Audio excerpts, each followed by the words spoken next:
of you that are new to Your Brain at Work Live, welcome to the party. For some context, it is the title of one of our best-selling books by our CEO and co-founder, Dr. David Rock, and it's also the name of our blog and podcast.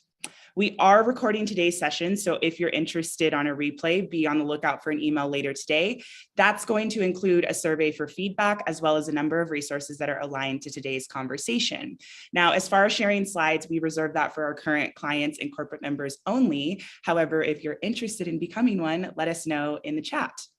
We also suggest putting your phones away, putting your messaging apps on Do Not Disturb so that you can get the most out of today's discussion. And that's also going to help with your audio and video quality. And we love that interaction. So as always, drop comments, share your thoughts with us. We really love to engage and have a conversation. Now, as we're about to kick off, get comfortable, stretch, grab some tea, and we are going to get into this topic. But before we do, let's introduce our speakers for today. So, our first panelist is a longtime neuroscience junkie. He pursued this interest at the University of Buffalo, where he earned his master's in neuroscience, as well as completed his PhD in cognitive psychology at Syracuse University. Now, as a team member at NLI, his work focuses on interpreting and translating scientific research into actionable insights for organizations. He uses his expertise in cognitive psychology, specifically in human memory and decision-making, and advanced computational analysis to advise, inform, and support the creation of our scalable solutions. Please welcome researcher here at NLI, Dr. Ryan Curl. Ryan, great to have you. Thank you, Shelby. It's a pleasure to be here. I'm really excited for the conversation we're going to have today. Thank you so much. You're welcome. Our next guest is the founder and president of the Cloud Institute for Sustainability Education in New York City. The Cloud Institute is dedicated to the vital role of education in creating awareness, fostering commitment, and guiding actions towards a healthy, secure, and sustainable future for ourselves and for future generations. A pioneer in the field of education for sustainability, she is an international keynote speaker, thought leader, and educational consultant. She writes and publishes extensively while serving as a leadership advisor and curriculum development coach to administrators, educators in school districts, governments and civic organizations, and corporations around the world. Please join me in welcoming the founder and president of the Cloud Institute for Sustainability Education, Jamie Cloud. Jamie, it's so great to have you here today. Thanks, Shelby. I'm happy to be here. Thank you. And our leader for today's discussion, an Aussie turned New Yorker who coined the term NeuroLeadership when he co-founded NLI over 2 decades ago. With a professional doctorate, 4 successful books under his name, and a multitude of bylines ranging from the Harvard Business Review, the Wall Street Journal, the New York Times, and many more, a warm welcome as I pass the virtual mic to co-founder and CEO of the NeuroLeadership Institute, Dr. David Rock. Off to you, David. Thanks so much, Shelby. Thanks for the warm welcome. It's great to be here with you. Great to be here with everyone. And Jamie, great to have you back. I know we had a lot of fun talking about your work at the summit, and we had a really powerful session. I think at the event that we're going to get a chance to dig a lot more into. So welcome back, Jamie. Before we get in, and I'll share slides in a moment. Tell me a little bit about Earth Day. What's the history of it, and happy Earth Day. Yeah, happy Earth Day to you and to everybody listening. Earth Day was actually created because in the 60s, many environmental disasters were happening. Silent Spring had just been written. The Cuyahoga River was on fire. Oil spills everywhere. And so in 1970, Gaylord Nelson, a junior senator from Wisconsin, decided that this was the day to celebrate the earth and to celebrate our right and our responsibility to a healthy environment. So that's what we're celebrating. Amazing. It's I didn't know the history of it. We have a Mother's Day, we have a Father's Day. I think they put in a Secretary's Day at some point, but I was never clear on Earth Day. That's quite interesting. I'm just going to share screen for a moment. If we can get something's kind of... Yeah, for me, every day is Earth Day and Mother's Day, especially. Right, absolutely. Give me a moment to share screen. Tell me about how we're doing. So if you were to give, Earth Day a kind of a rating, how are we doing? Give us a sense of that. Well, well, not as well as we could be doing. We are kind of headed in the opposite direction that we actually want to be headed if we want to thrive over time and build that capability to thrive over time as humans. I think you have a little slide we're going to share. This is a great indicator. This is a chart, and for those of you who are just listening to us on audio, we have a chart in front of us of the last 50, 60 years, and it shows that the GDP, with the gross domestic product, the total amount of economic activity globally, just keeps steadily going up and up and up. And that there's an inverse correlation between that index and the genuine progress indicator, which includes environmental health, social health, educational attainment, all the things that when you ask somebody what are the top 3 things that make their lives worth living, all of those show up in the genuine progress indicator. And so while economic activity is going up steadily, all the other quality of life indicators are going in the opposite direction. Wow. And it's pretty astounding. So if you're a time traveler trying to go back to the best time in human history, you'd go back to about 1977 is what this is saying. And everything's been kind of downhill since the late 70s. Right. Right. Why have an economy if it doesn't contribute to your quality of life? There's no point in that. And tell me a bit more about that indicator so everyone understands, like what kinds of things are in that and how's it calculated? Yeah. So it's all done in dollar value. So it's the what they call the substitution value of healthy children, for example, well-educated people, happiness. There's a lot of work being done on the happiness index. And so some indicators of happiness and well-being are in there. Recreation, physical health. All the things that help us get up in the morning. Right. Yeah. Interesting. I mean, if for those that are listening and not seeing the, late 70s, it kind of peaks and then it goes, down a bit, then up a little, and then down, and then up a little, and down, sort of like the worm in some political thing, but it's trending down very clearly since that time, whereas the GDP's, clearly trending up pretty steadily. Exactly. And if you look at, I have some other charts with a lot of the different quality of life indicators, the gap between rich and poor and human health, human development, and they all, as that GDP keeps steadily going up, they're all going wacky up and down and all around. And again, they can go up together. They should go up together, but that's not what they're doing at the moment. And of course, environmental health is a part of that as well. Yeah. So happy Earth Day, and Earth says we need to do better. That's the cliff note. And we can do better. We can do better. We're trending down at the moment. We should do better and we can do better. We'll talk in a minute about kind of the right and wrong way to mobilize people to do better, because I think clearly what we've been doing hasn't worked. We'll come to that in a minute. But I want to, speaking of history, I want to go back to a little history of our own at the Institute. And you were at the summit this year. It was actually a 15-year anniversary of the first summit in Asolo in northern Italy. And here you are in 2007. This was the very first summit that we ran in partnership with a university called Chimba. Dr. Al Ringleb there, and I collaborated for many years. And you can see the square on the top right. It's kind of all the participants there. We had some fascinating individuals coming along, as well as yourself. We had a physicist. We had Dr. Jeffrey Schwartz, who's an amazing scientist. And on the bottom right there, you're talking with Robert Coghill, who did some research that I still quote all the time, showing that essentially there is no such thing as a pain response. It all depends on your expectations, and the right dose of expectations is equal to a clinically active dose of morphine. It's a factual statement that playing with expectations literally alters the pain response. And it was such an interesting kind of body of research. I remember unpacking that. You can see the audience. So happy 15th year. We're glad to have you back. And you continue to be passionate about things that organizations are starting to kind of have to pay attention to. I think they're being forced a little bit from upward pressure from employees who are saying, if you want me to work here, I need to see that you're aligned with my values. Mm-hmm.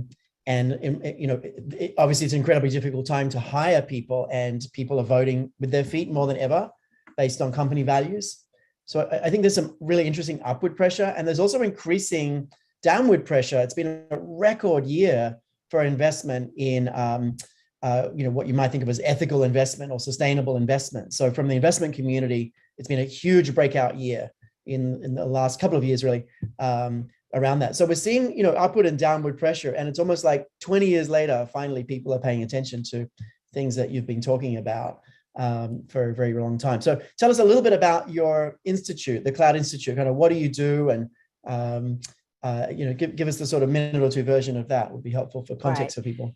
So we focus mostly on school systems because that's where all the children and young people are legally required to be during their most favorable time for learning. And we want schools to actually educate for a healthy, sustainable, and regenerative future.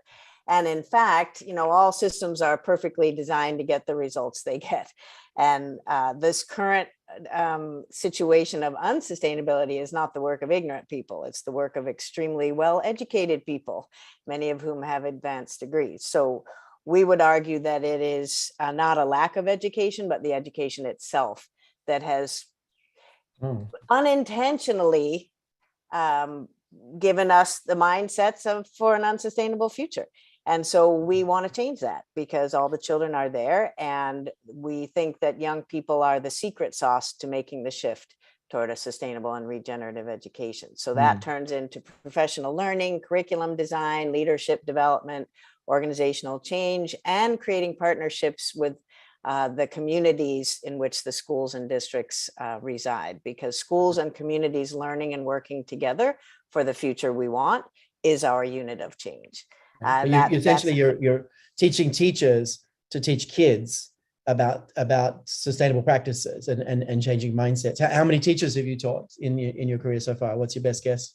Oh, over 200,000 at the moment. Wow. Globally, we work globally, and now with the virtual access, you can access even more people. But for every one teacher, in public schools, you get 150 kids a day.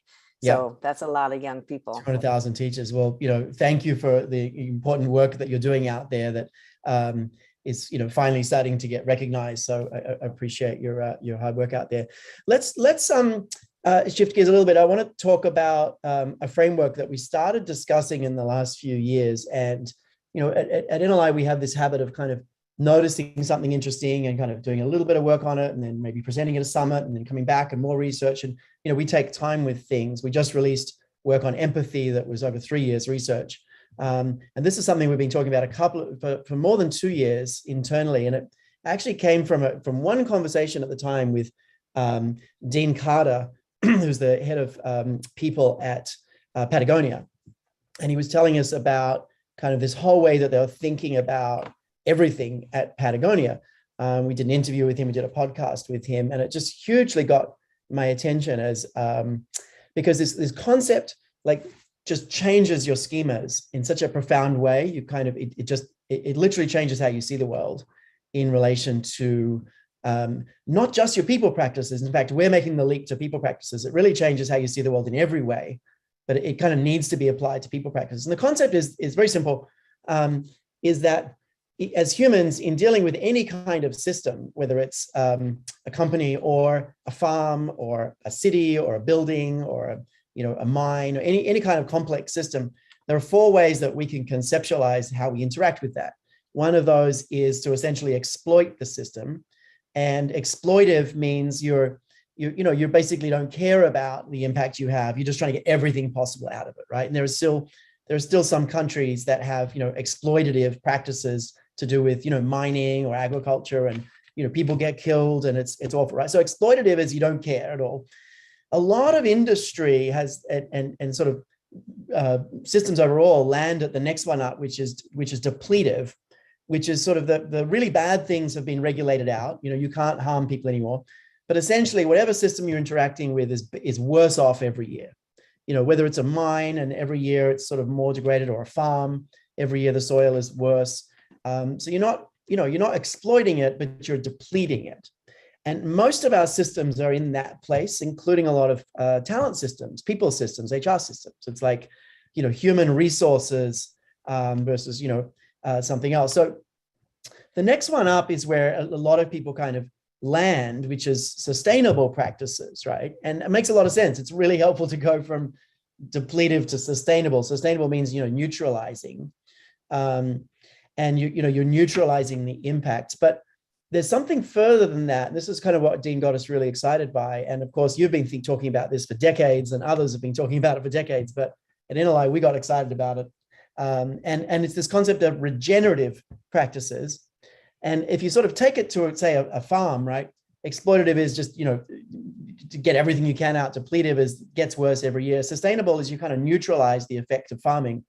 But regenerative is every year the farm actually produces a little bit more because it's a little bit healthier.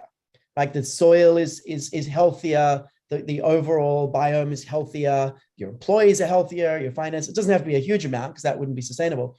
But you're literally leaving the system better than you found it every year, right? And obviously, hockey stick growth doesn't allow that. It might be more steady growth, but it's a long-term regenerative approach. And what's interesting is a lot of natural systems work that way.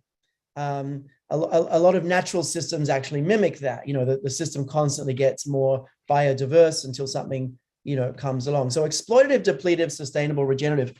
Just, on the concept, Jamie, I'd love to hear from you, Ryan, as well. Just kind of, fill in the gaps a bit. Tell us a little bit more about the concept. And I'll put some visuals up as well. But yeah, Jamie, what do you want to add there? Well, I was just going to say, I think the thing that people don't realize is that reciprocity is not optional. Whatever you do and whatever you don't do will make a difference. And it will have one of those 4 outcomes. And so if you're on the left side there in the exploitative and the depletive mode, there will be unintended consequences that will come back to bite you. And if you're moving toward a sustainable and a regenerative future, there will also be feedback and intended and unintended consequences that will come back to support you.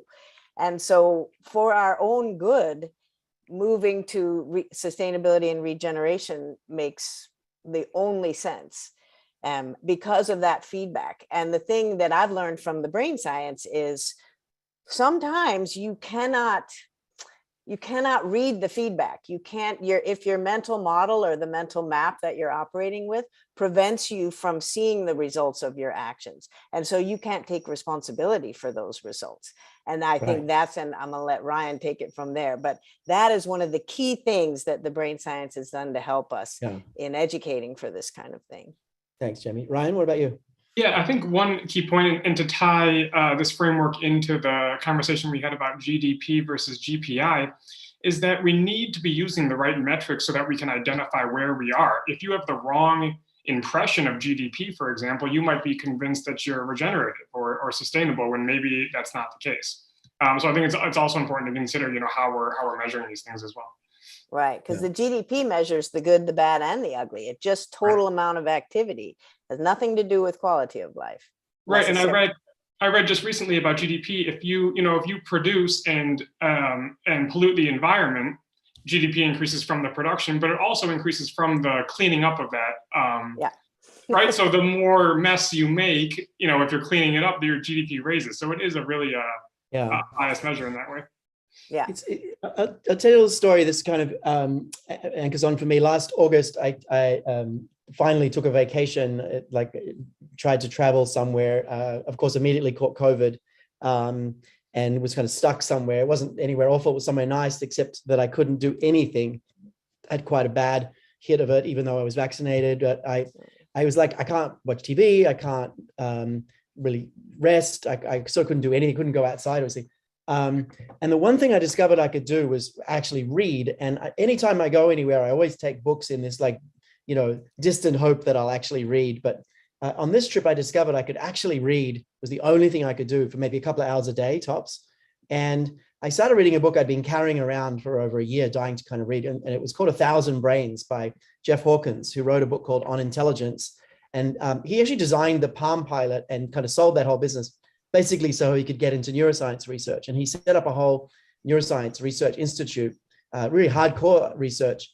And his mission has been to understand the cortex, which is the more kind of human or more conscious processing part of the brain, the whole cortex. All of the outer region is the cortex. And he actually developed a theory, and it's in this book called 1,000 Brains, and it blew my brain away.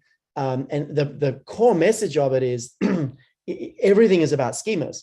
Everything is about a map, and every single bit of information is held in a complex schema. And you can't study neurons, you can't study the cortex without actually a theory of the schemas. And for me, like, there's this unconscious schema that we have, right, going into a talent review meeting, which might be, a depletive one that you don't even know you have, right? But it's unconsciously kind of orienting all your thinking, all your decision making, all this stuff. And I think what this framework does, it potentially is it gets people to kind of be metacognitive and say, okay, which schema do we need, particularly around people? Now, this whole framework is obviously incredibly relevant to the environment, to the built environment, to the way we run companies, to supply chain, what's left of it, to all of that. But we think it's also really relevant to how you manage and develop people.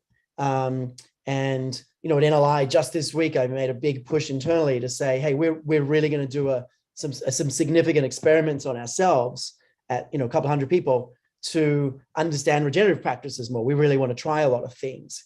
And I think that the more regenerative you are, the more everyone starts to apply those principles around them as well. So I think there's a real opportunity. But let's kind of dig into what it is a little bit. But before we do that, I guess I want to pick your brains, Jamie, because when I think about Earth Day, when I think about even talking about Earth Day, the first thing that I imagine visually is people rolling their eyes saying, I don't want to hear more about the environment. So you've been trying to get people to care, to make this kind of thing a priority for over, close to 30 years, I understand. You've been trying to get people to care. For all of those out there that are trying to get their company to care more about ESG, it's called now, or other, or regenerative practices, whatever it is.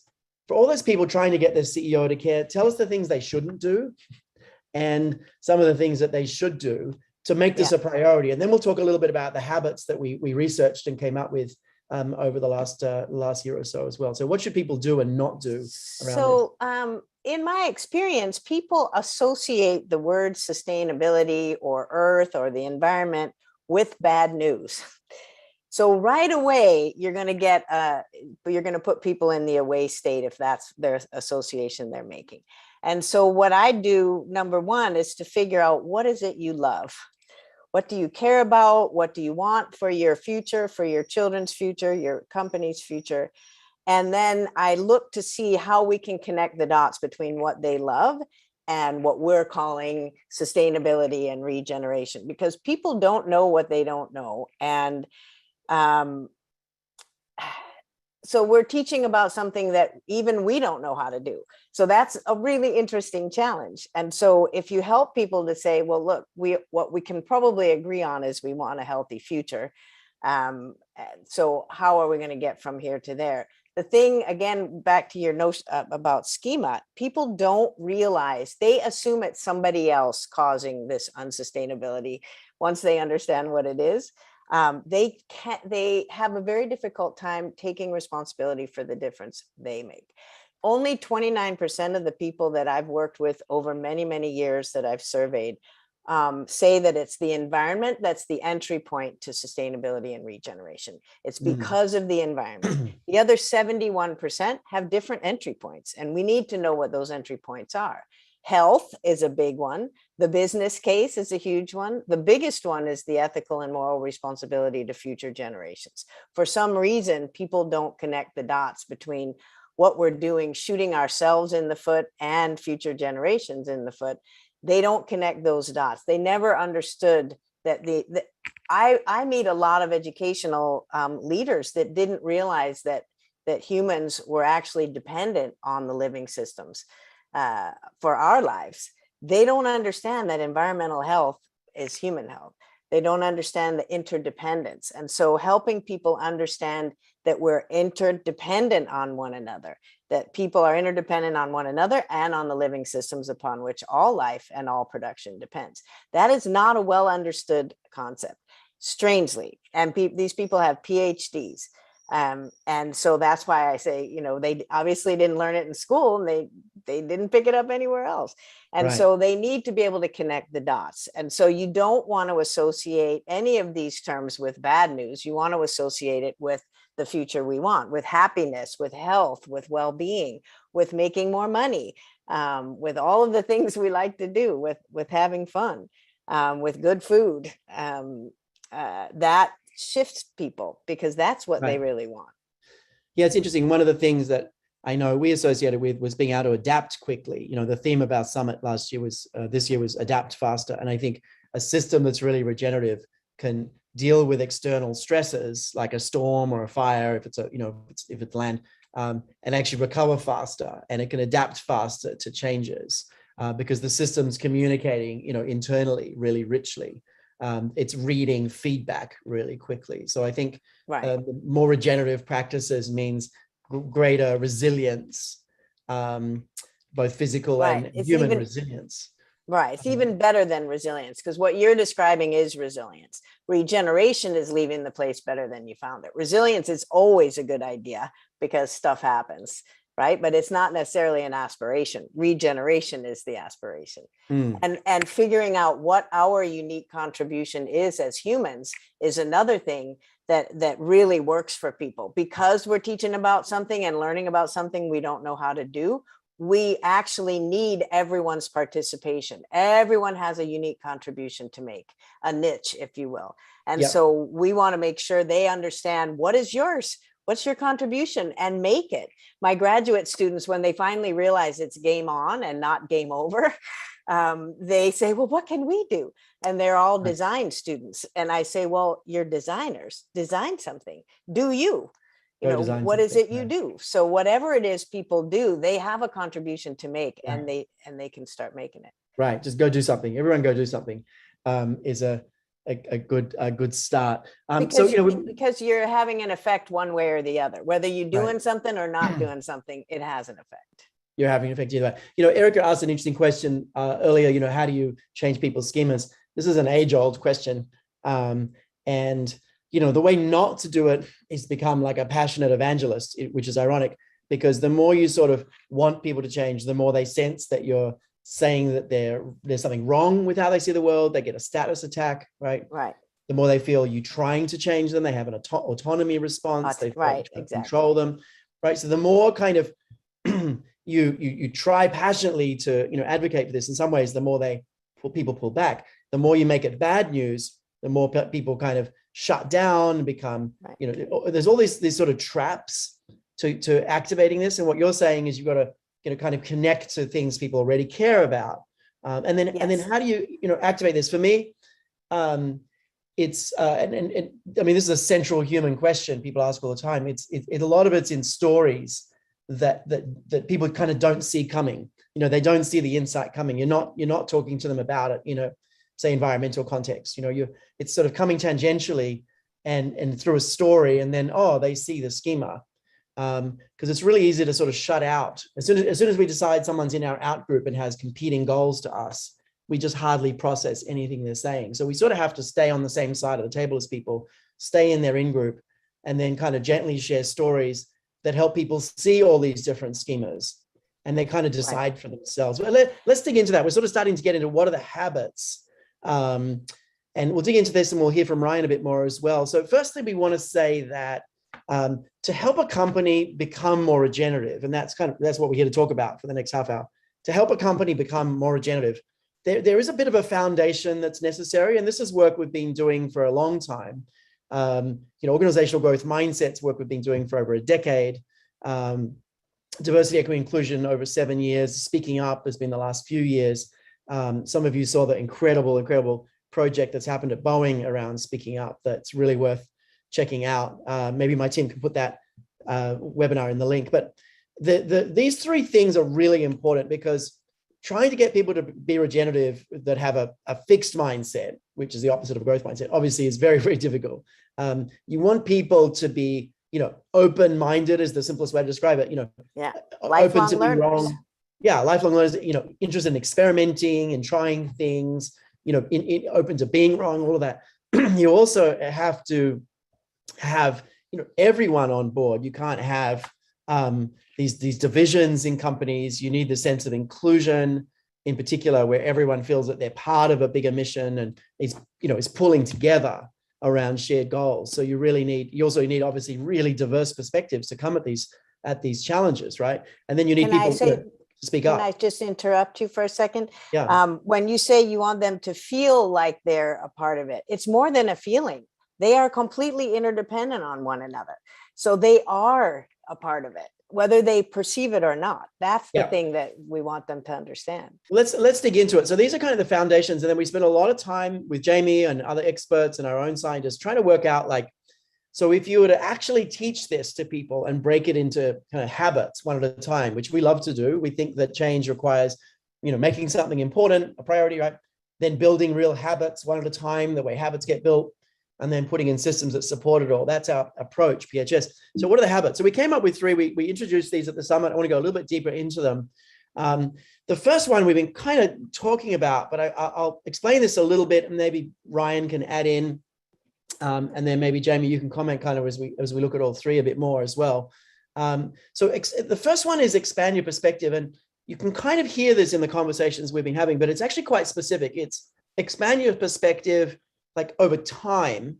So one of the things that Dean from Patagonia said is that in order to be regenerative, they're thinking across decades to see the impact of things. Like they invested in a school next door to their head office, even though it was really expensive and a huge investment, because they realized that over time they were losing so many parents that would just be out all the time, dealing with their kids, and how much more supportive and empowering would it be if there was a school kind of right there for the parents. But it took them thinking over decades to see the value of that. And now they have 2 or 3 generations of people who've literally gone to the school and now come to work there. So you got to expand over time. So you're not just thinking about this quarter or even this year. You're thinking a lot further out. You're also thinking over a lot more distance, and also including a lot of other points of view. So that's not just other people's point of view, but you're now thinking about the system, right? So you're thinking about all the different kinds of inputs. Now, the trouble with that, to expand your perspective, is you have to have a lot of working memory. You have to be able to hold a lot. And the information has to be coming to you in a way that you don't feel threatened as well, because as soon as you feel threatened, all of that reduces, right? So to see all these other perspectives and to see over time and to see more distance, these are subtle connections, and threat will really reduce that. But then there's another part of this, is that the biases that we always have will really get in the way as well. And maybe Ryan, I'll go to you to kind of bring this alive a bit more, but there are a whole bunch of biases also that really get in the way as we're trying to expand our perspectives. Ryan, do you want to talk us through that a bit? Yeah, I'd love to. And so I'd love to go back to this idea of our schemas or our mental models and how those relate to our biases. So, you have this, a mental model is never going to be a perfect representation of your understanding of the world, right? It's the simplified view that allows you to act in the world in a way that's straightforward. And it goes to David's point of, working memory capacity. We can only hold so much information and act on so much information. But we try to make those mental models as close to an accurate representation of what we believe the objective reality to be. And we want to minimize the distance between those 2 things. And so here's where the tricky part is, and I think this is where biases come in, is that there's 2 ways to kind of minimize that distance. You can extract more information unbiased about the actual world and adjust your mental model to fit that, or you can bias the sorts of information about objective reality that you choose to consider, right? And that's where our biases come into play. So you might say, for example, a very common bias, and here's to another point to make this more palatable, is to understand that we're all susceptible to these things. So we might seek out, information that conforms to, that confirms what we already believe, right? And so it's not that we're necessarily creating a worldview that's inaccurate, but it's biased. We're picking certain bits of information at the expense of others. And this is resulting in a maladaptive mental model that we use to function in the world, right? So to realize those things, then we can take the step to kind of unbiasing the way in which we sample from reality, to then change our mental model to fit, what would end up hopefully being a regenerative business practice or otherwise. Yeah, thanks, Ryan. And that takes less energy, right, Ryan? That's why it's so easy to just go with the bias. It's more work to think.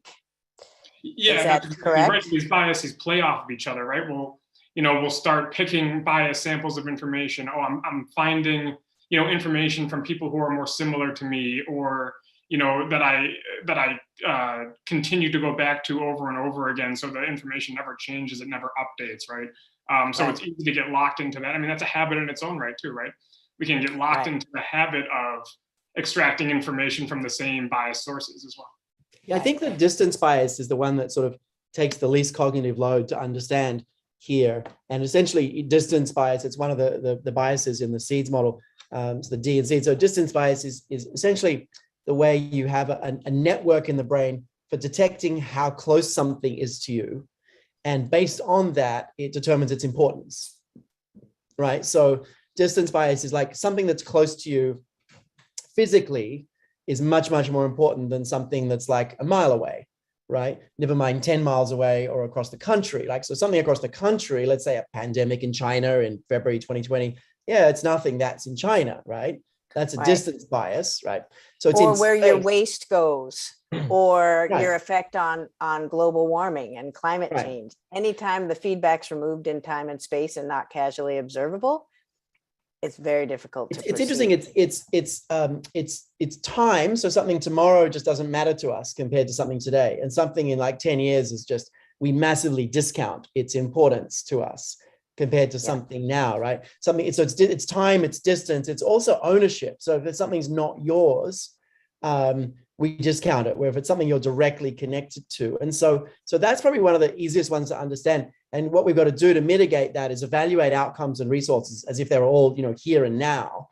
And it reduces that bias, because we literally just kind of don't care intuitively about things that are far away and distant, even though they might be incredibly important to actually care about. And it's just literally a distance bias to mitigate. Right. And in the context of interdependence, you have to care about everything that's happening, because it's coming back to you sooner or later, or to your children and grandchildren. So you can see everything you two just said explains everything about how we could have gotten this far down the road of unsustainability without really even noticing it. Right. And some people still don't perceive it. Yeah. Yeah. It's just a distance bias. Just doesn't look important. Right. That's an easy one to understand. Expedience bias is just kind of laziness. It's just doing the surface thinking and just not thinking deeply. So you're not actually thinking about the whole system, right? Because it takes a lot of work to think about the whole system. You're just seeing like the first click down of your effect. I don't seem to have an effect when I, do this every day. So it's fine. And then the similarity and experience bias is there's a whole lot to say there. But this first habit, expand your perspective, this becomes a habit that you can actually teach people. And this is why we chose it. We only choose habits we can teach. So we believe there's a way to systematically at scale teach people to expand their perspective. And the way to do that is not make them anxious about the environment, but to actually teach them about distance bias, for example, and get people practicing mitigating distance bias, right? Get them practicing that with some safe situations, so that this becomes a habit, right? Now you're expanding your perspective, or noticing when you have a threat reaction to an issue and how you need to shift that to a reward response so that you've got more resources. So we think there are specific ways to teach this. And that's our goal, is to actually develop an approach so that we can help millions of people develop better schemas around this. And for context, last year we directly worked with about 5 million people managers globally. So, and that's starting to scale and really accelerate. So, we hope to be able to teach millions and millions of people managers how to expand their perspective in the next few years. with a lot of hard work ahead of us. But so we're working on these habits. So I appreciate any feedback or input from people on sort of, have we got these habits right and all this. But number one is expand your perspective. Number two gets a little harder, and this is challenge your thinking. And a lot of this goes back to Erica's questions before about sort of how do you change people's schemas. Is, I don't know if you remember the movie Inception. Really amazing movie. If you ever like really can't sleep, it's a great movie to put you to sleep because it's so complicated. It's all about dreams and you lose the plot and you drift off to sleep, which is ironic because it's sort of what the movie's about in some ways. But what the movie's really about is the power of someone thinking an idea is their own. And this team of people in this movie construct kind of invent this way to plant an idea in someone's dream such that they think it's their own. And it's such a central concept for driving any kind of big change is you need this moment. Now, we've always called it a moment of insight. It comes in many different names, the same concept, but it's a shifting of schemas where you see the world differently.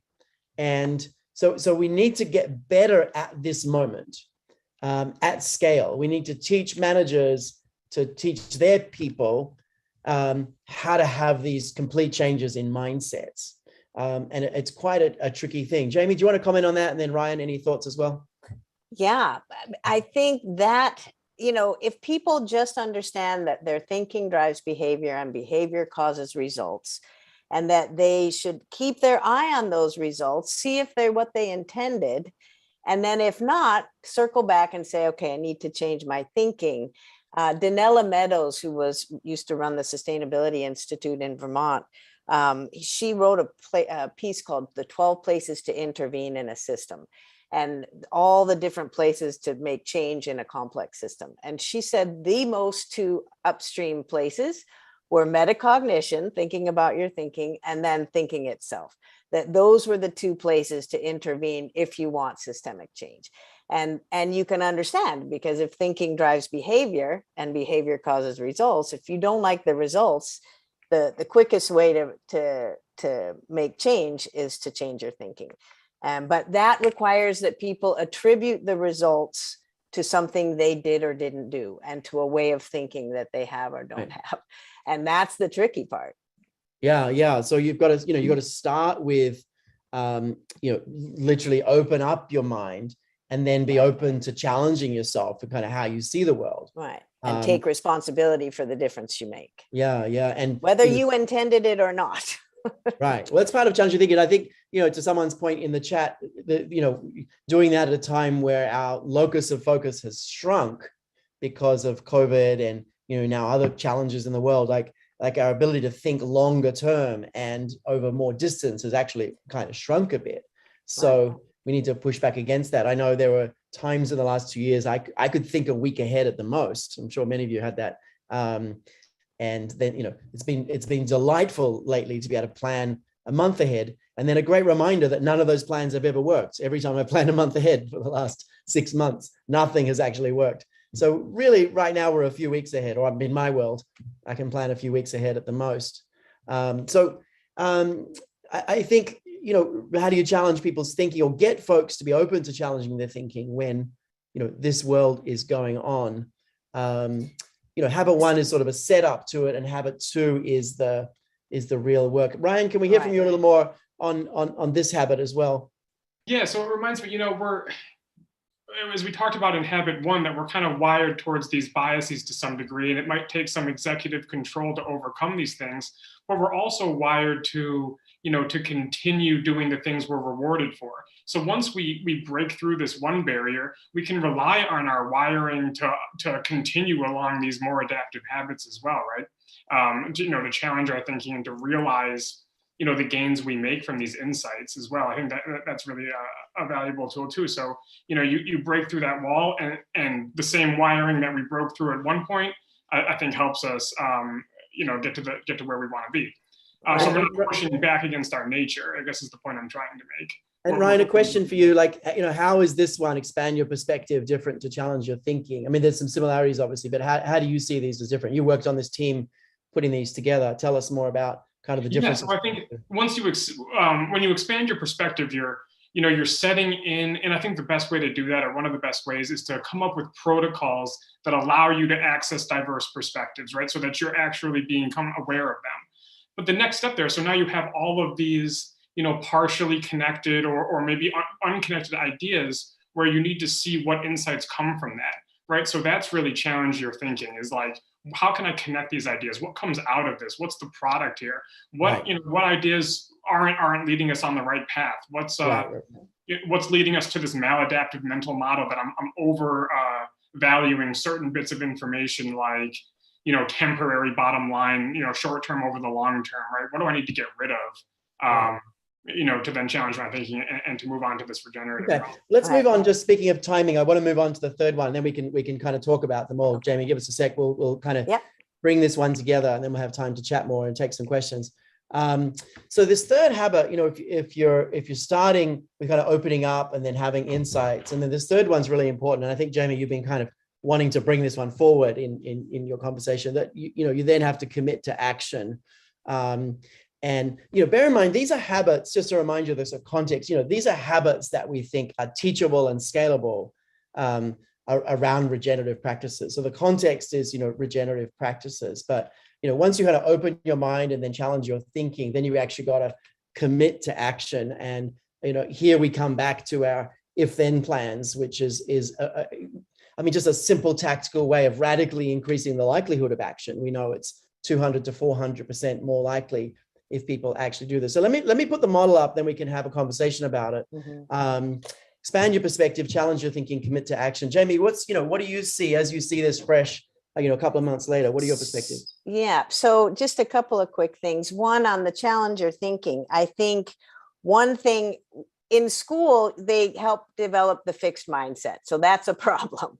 So if we want growth mindset, we need to not attach our identity, our status, and our money to the frame we're operating, but rather attach those things to our ability to learn and to shift our frames.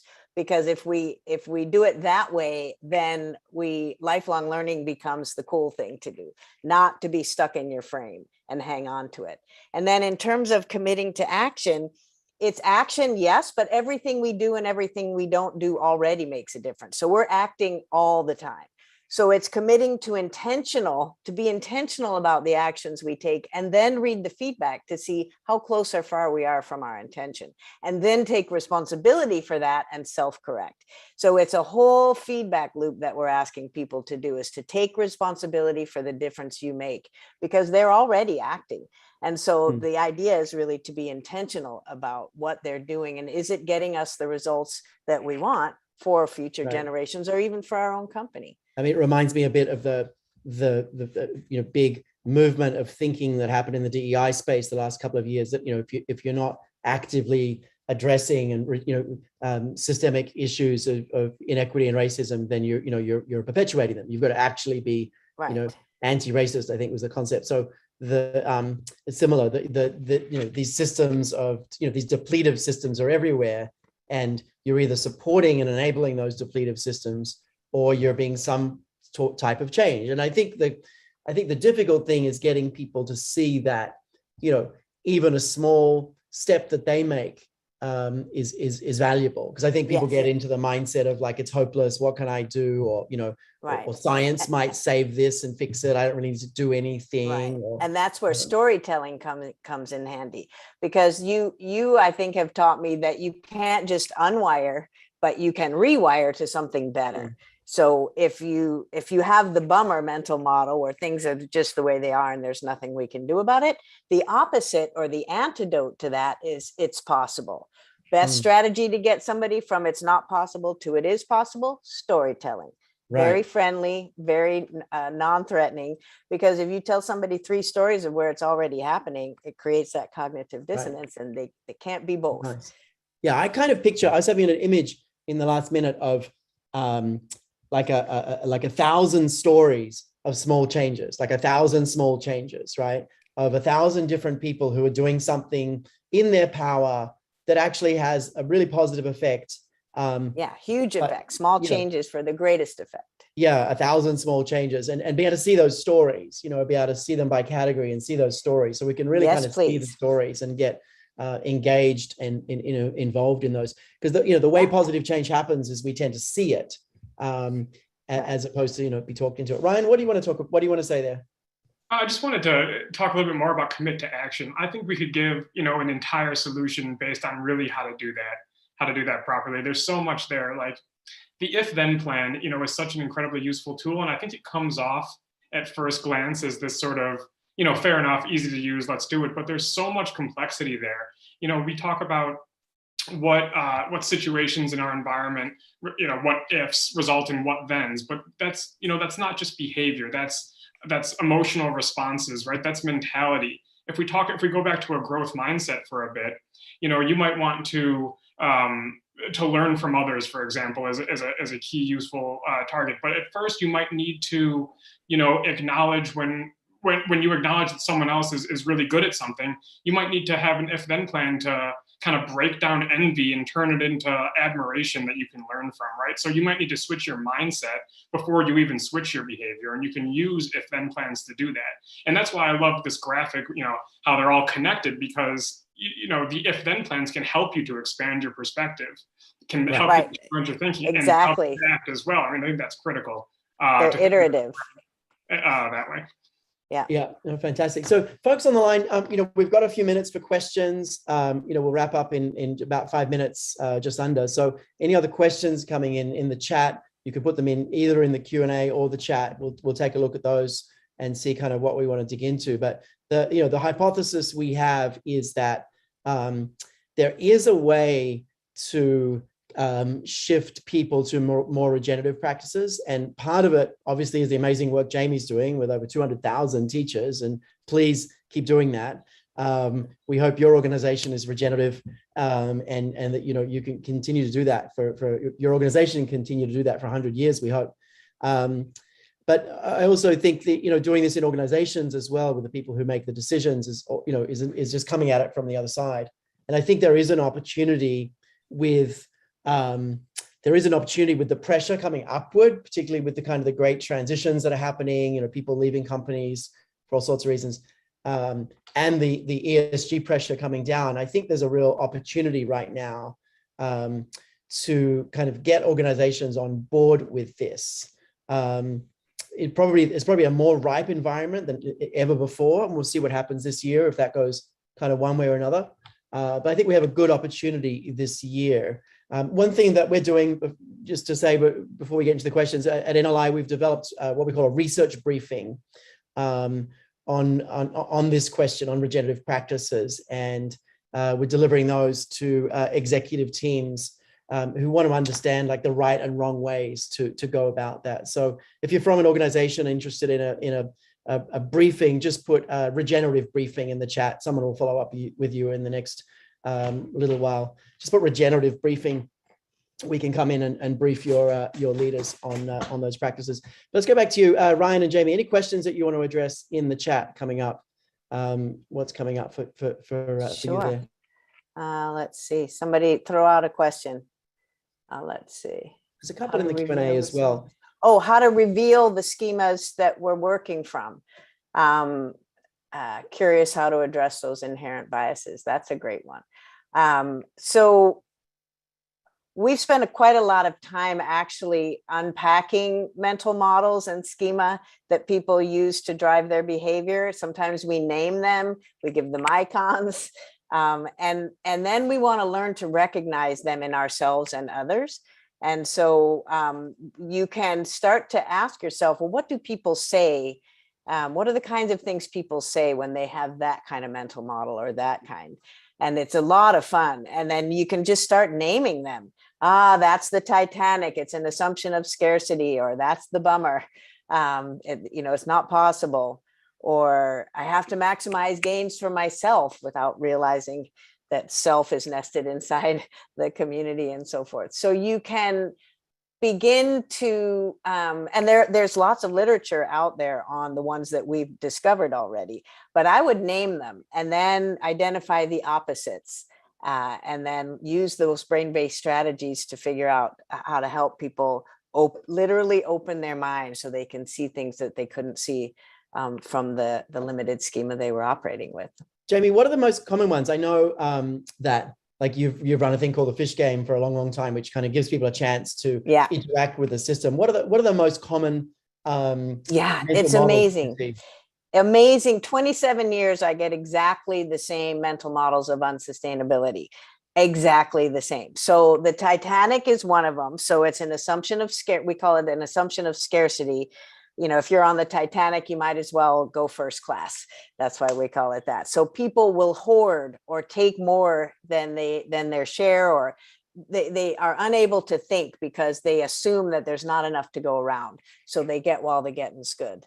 Another big one is that bummer. The kids call the people with the bummer the given ups.